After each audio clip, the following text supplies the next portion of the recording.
എല്ലാവർക്കും സ്വാഗതം. ഈ പ്രൊമോ വീഡിയോ ഇഷ്ടപ്പെടുവാണെങ്കിൽ ഒന്ന് ലൈക്ക് ചെയ്തും സബ്സ്ക്രൈബ് ചെയ്തും ഒന്ന് സപ്പോർട്ട് ചെയ്യണം കേട്ടോ.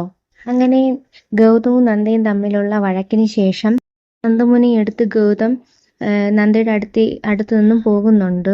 ഇനി ഒരിക്കലും ട്രീറ്റ്മെന്റിന് വേണ്ടി നന്ദയുടെ അടുത്തേക്ക് ഗൗതം കൊണ്ടുവരില്ല. ആ ഒരു തീരുമാനത്തോടു കൂടിയാണ് ഗൗതം അവിടെ നിന്നും ഇറങ്ങുന്നത്. ഒരു തീരുമാനം എടുത്തുകൊണ്ടാണ് അവിടെ നിന്ന് മോനെ എടുത്തുകൊണ്ട് പോകുന്നത്. ഇത് മോനെ അറിയില്ലാത്തത് കൊണ്ട് മോൻ നന്ദയ്ക്കും ഗൗരിക്കും ടാറ്റയൊക്കെ കൊടുത്തിട്ടാണ് പോകുന്നത്. പിന്നെ കാണിക്കുന്നതെന്ന് വെച്ചാൽ മോഹിനിയും ലക്ഷ്മിയൊക്കെയാണ് കാണിക്കുന്നത്.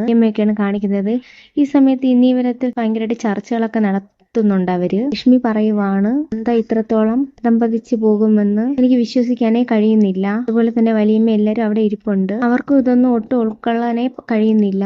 കാണിക്കുന്നത് അരുണിനെയാണ്. അരുൺ നന്ദയെ പോയി കാണുന്ന ഒരു സന്ദർഭമാണ് കാണിക്കുന്നത്. അരുണിനോട് സംസാരിക്കുന്നുണ്ട്. എന്നിട്ട് അരുൺ നന്ദയോട് ചോദിക്കുന്നുണ്ട്, നീ ജീവിച്ചിരിപ്പുണ്ടായിരുന്നിട്ടും ഒരു ഫോൺ കോൾ പോലും ഇന്നീവരത്തിൽ നീ ചെയ്തിട്ടില്ല. അതിന് യാതൊരു ന്യായീകരണവും ശരിയാകയില്ല. അങ്ങനെ നന്ദയും കാണിച്ചുകൊണ്ടാണ് ആ ഒരു സന്ദർഭം അവിടെ നടക്കുന്നത്. അത് കഴിഞ്ഞ് നന്ദ അങ്ങോട്ടേക്ക് അന്വേഷിച്ച് പോകുന്ന സമയത്താണല്ലോ ഗൗതം പിങ്കിയെ വിവാഹം ചെയ്തതെന്ന് അറിഞ്ഞത്. ചിലപ്പോൾ അതുകൊണ്ടായിരിക്കും ഈ കാര്യങ്ങളൊന്നും പറയാത്തതെന്ന് അറിയത്തില്ല.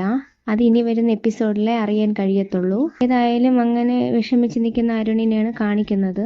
സംസാരം എല്ലാം കഴിഞ്ഞിട്ട് വിഷമിക്കുന്ന ആലോചിച്ചാണെന്ന് തോന്നുന്നു.